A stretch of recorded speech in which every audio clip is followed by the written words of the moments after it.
There is a stillness at the edge of life where clocks no longer seem to matter. Seconds stretch and contract, and the measured rhythm of time, so strict, so scientific, begins to fracture into something softer, stranger.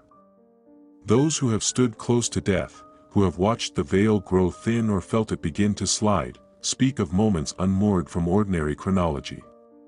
Hours that vanish in an instant.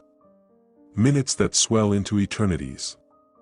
A look, a breath, a memory, each suspended in a silence where the old rules do not apply.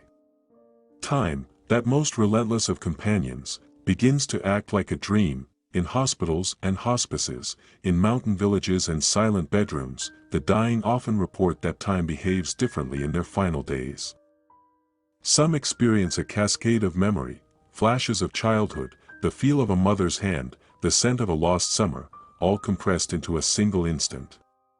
Others describe long stretches of thought or vision that occur in what, to observers, is only a moment of stillness.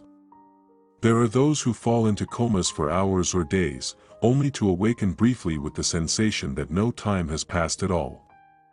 And there are those whose final gaze seems to penetrate beyond the present, into a reality where past and future blend like mist. Time, at the end, does not obey the calendar. From a psychological perspective, this is not entirely surprising. The brain does not perceive time directly. Instead, it constructs the experience of time from change, from rhythm, from internal events. As consciousness begins to dissolve, whether from injury, disease, or natural decline, the structures that keep time stable begin to fade. The networks that regulate our sense of sequence, duration, and flow may falter. The dying brain may abandon the illusion of linearity and allow for a collapse of moments, where everything happens at once or nothing happens at all. But even this does not explain the quality of those altered perceptions, their depth, their strangeness, their haunting beauty. Physics, too, offers its own riddles. While our everyday experience insists on time as a flowing river, past to present to future, modern physics suggests this may be an illusion.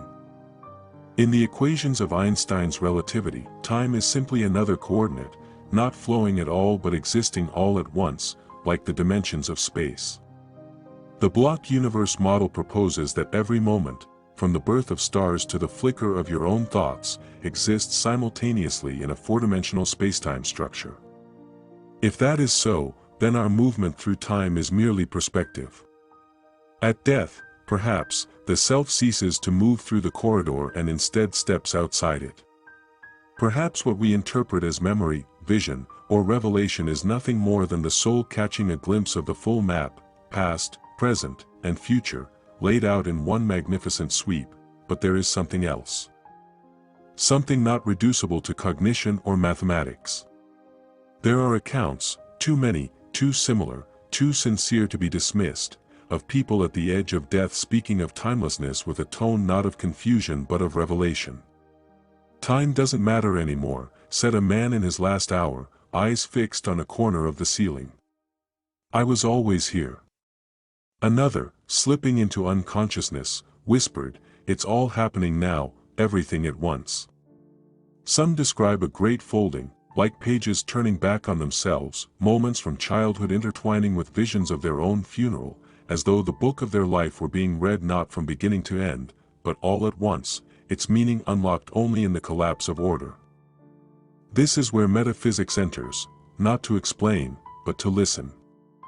For centuries, mystics and philosophers have suggested that time, as we know it, is a human constraint.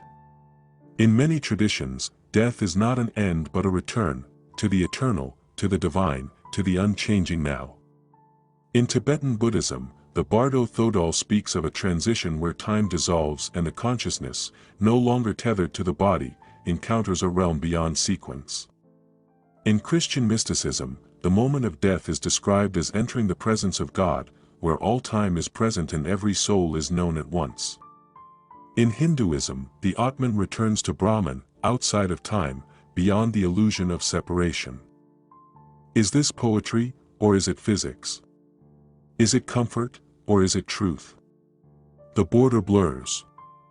We speak in metaphors because language itself is bound by the grammar of time, verbs that demand sequence, sentences that require order. But death, perhaps, speaks another language. One of simultaneity, of infinite unfolding. Near-death experiences often include this shift in time perception. Those who have clinically died and returned describe time as not existing, or as all moments being present. They report entire lifetimes reviewed in an instant, not as a blur, but with crystal clarity and emotion, as though each event were a bead on a necklace that could be seen all at once. For some, it is accompanied by a feeling of love or presence so vast that all fear evaporates. For others, it is disorienting, an awareness too immense to hold. This change in time perception is not exclusive to the dying. In deep meditation, in certain altered states, in moments of awe or terror, people speak of time bending, stretching, fracturing. It is in these experiences that we may glimpse what the dying know. The poet T.S. Eliot once wrote, "Time past and time future / what might have been and what has been / point to one end, which is always present."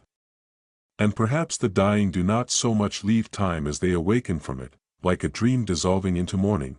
We are taught to think of time as a line, unbroken and absolute. But at the end of that line, something curious happens, it vanishes.